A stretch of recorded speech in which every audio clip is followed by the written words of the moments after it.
นะทุกคนล้างแล้วหน้าตาก็จะเป็นประมาณนี้เลยทุกคนและแล้วหม้อของเฮากับฟดพอดีเลยทุกคนก็เอาผักโตที่เฮาล้างนี่ใส่ลงไปเลยใส่ลงไปให้หมดแล้วก็ปิดฝาไว้นะทุกคนต้มปะไว้น้อยนึงทุกคนกะว่า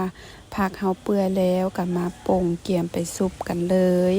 เท้าใส่3ปะไว้เลยทุกคนจากนั้นแตงก็จะมาเกี่ยมเครื่องซุปผักของเฮาก็คือจะจีกระเทียมหอมบัวแล้วก็ขิงนะเอาลงไปจีไฟแบบนี้เลยทุกคนแล้วก็เอามะเขือแห้งมาจี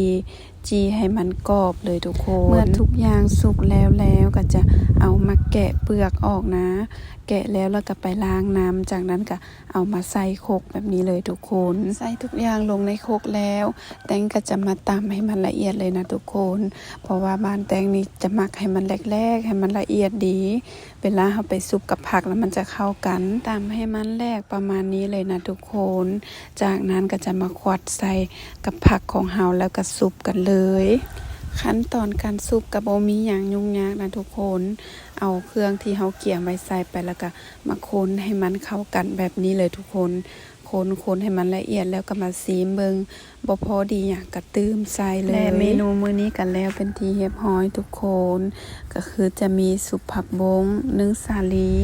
ต้มไข่แล้วก็มีอันนี้จะเป็นแจ่วยอดหวายที่ปู่เฮ็ดตั้งแต่เมื่อคืนนี้แล้วก็ปิ้งซีนตอนนึงแล้วก็หมกซีนนะทุกคนขอตัวกินข้าวไปเวียกก่อนเด้อทุกคน